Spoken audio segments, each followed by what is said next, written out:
sir. Am I being, oh yeah, I am. Look at that, it's like magic. Hello everyone, thank you for having me. This has been a great show, and I appreciate everyone sticking with us. We're getting to the last bits here, which is, you're always kind of wondering about how many people are going to turn out for it, so appreciate those who did. We should probably start with some jumping jacks, work off the lunch, get the energy flowing. Let's see here.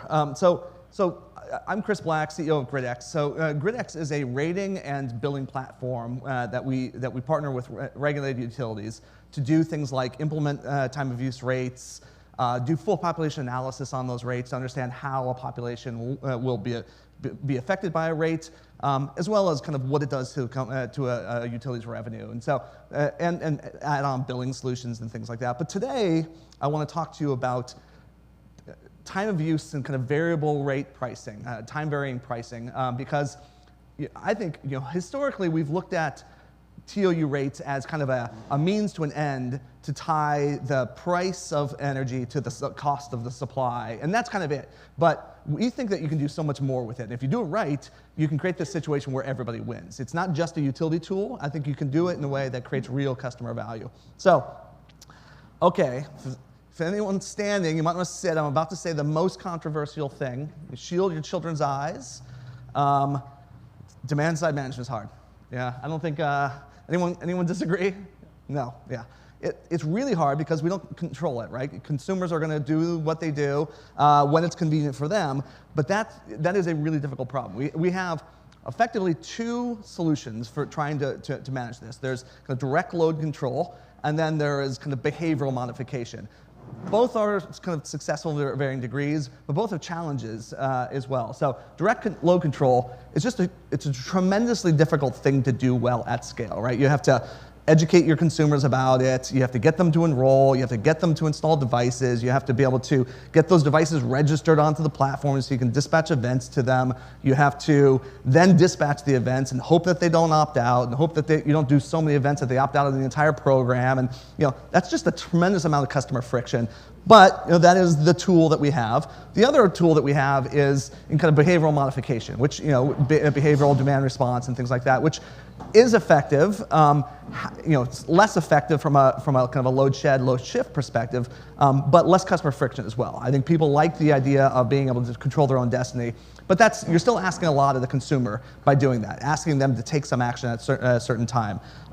We think that there's a better way.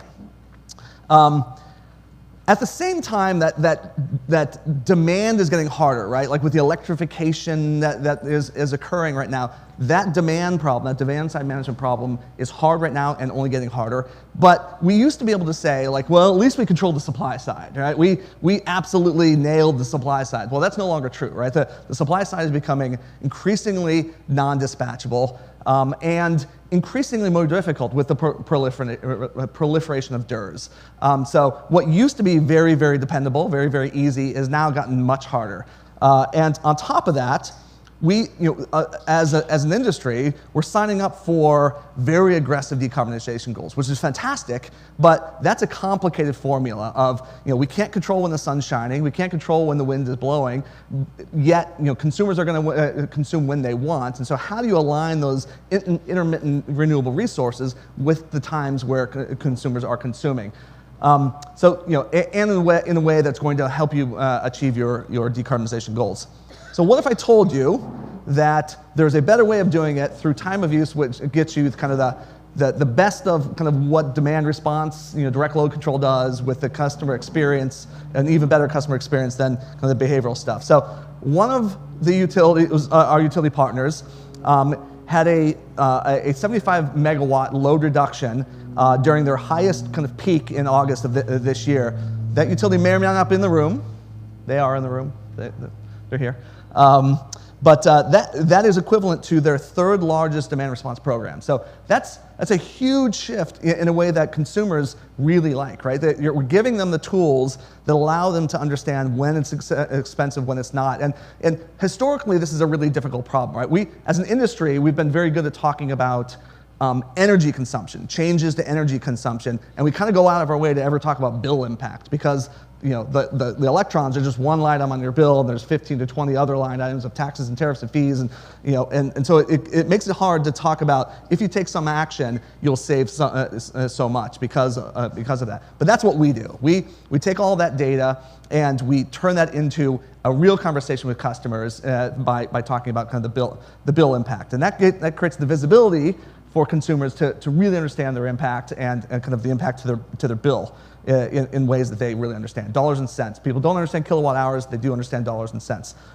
So we believe that modern rates are going to play a critical role in helping us get there, to kind of balance that demand and supply, help us achieve our decarbonization goals.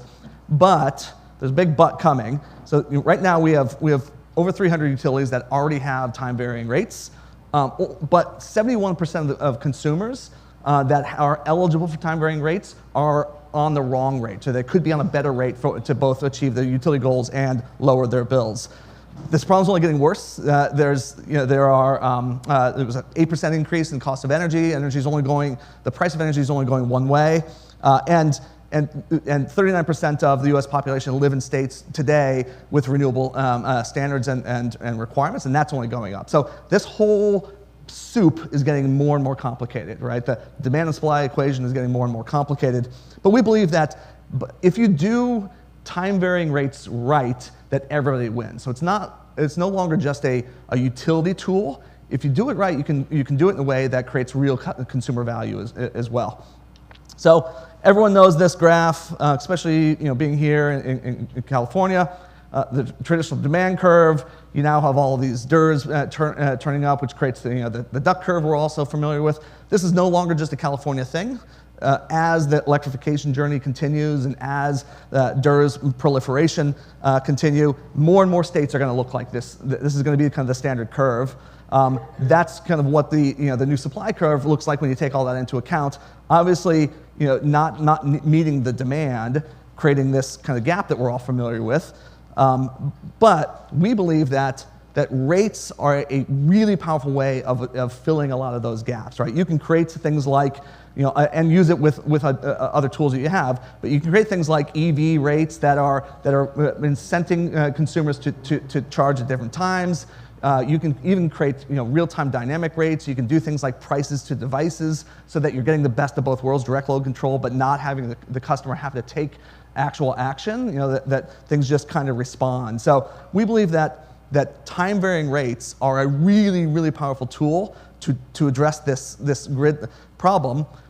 But and by doing so, you can create a really powerful effect. So there's not a ton of data out there. I think hopefully you guys now believe time of use rates are great. But there's not a ton of data out there. Like, people are implementing time of use programs. There's a little bit of data on pilots and results of pilots and everything else. We are in the enviable position. We have 25 million meters under management across our utility customer footprint, over 500 time varying rates that we've modeled. And so when we look at our data, we can see a very predictable kind of 2 to 11% load shift at the times from peak to off peak. Which is great, and you can see the vast majority of people who are in time of use rates do respond. Not everybody will, not everybody's a winner, not everyone's a great fit for a time of use rate, but the vast majority that are. But then there's this question of, well, but is it good for everyone? I think the regulators are all concerned that it's good for kind of the more affluent, and it's bad for the low to middle income earners. And what we see when we look at the data is it's actually just not true. The LMI population actually enroll in time of use programs more aggressively than the rest of the population, and those who do actually have more meaningful savings than the average population, because the savings that they do achieve are more meaningful for them. So that's a large data set to look at in our databases, which I think really removes a lot of the questions of like, okay, but is it good for us? Is it good for our consumers? But, so hopefully I've convinced you that it's good for the grid. It's a great balancing mechanism that can be leveraged, and we can make better use of it. But is it good for customers? So it certainly doesn't disenfranchise any large groups, but there's so much more you could do with it. If you had a powerful complex rates in place, you could do things like the prices of the devices that we talked about, where the price signal or the rate becomes the price signal to the optimization engine of the devices. You can do things like individualized matching, looking at every single customer in your portfolio and matching them to the right rate, so that you are optimizing both the consumer experience and the grid needs. You can do things like real-time bill analysis, because effectively what we are is that we are a billing engine, because we have to process every single one of those AMI meter reads, run it through the rate in order to compute the bill. We do that all the time. That's a real-time thing. So we could do things like real-time bill a date, where every night or every week you could say to your consumer, every one of your customers, here's what your bill is right now. If you got a bill today, this is what it would be. If you got a bill tomorrow, this is what it would be. Really powerful. I mean, that would be an incredibly powerful thing. That's the kind of stuff that's enabled by the right rates and technologies behind them. You can even do things like, in utility marketplaces, start recommending products based upon the rate that customer's in. So if they're in a time-varying rate, then certain products would work better for them, or even vice versa. You could recommend a rate based upon the products that they're buying, right? And so it creates a lot more touch points and a lot more conversations with the consumer in a way that's really good for them. That's creating kind of tangible new value for consumers. So good for consumers, good for the grid, good for the utilities. But here's the big but. 62% of consumers today are eligible for a time-varying rate that is available in their territory, and yet only 7.3% are actually enrolled in these time-varying rates. That's an education problem. That's a kind of an access problem. People don't really understand the difference. The default position for most consumers is that their utility is trying to trick them. They're trying to trick them into spending more on electricity. That's an education problem, and that is why we're partnered with SEW. So when you think about the millions of consumers that are on the SEW platform and the millions of customer engagements and interactions, we can take our rates intelligence, pipe that into the SEW experiences, and now you have a great channel to have the right kinds of conversations with your customers. Where you can say, James is on rate A, but should be on rate B, and if you're on rate B, here's what your savings would have been this month and last month. Or rate C, and hey, by the way, we noticed you have a EV, and here's the EV specific rate for you. So there's all sorts of things that you can do to show consumers. It's not a theory, it's not a guess, it's not like you may be right for this rate. You can show them exactly what their bill would have been if they were on rate B or C or D. So that's the kind of power that we can, I think, together bring SEW and GridX together, and by doing so, make sure that we're designing a system where everyone wins. Thank you.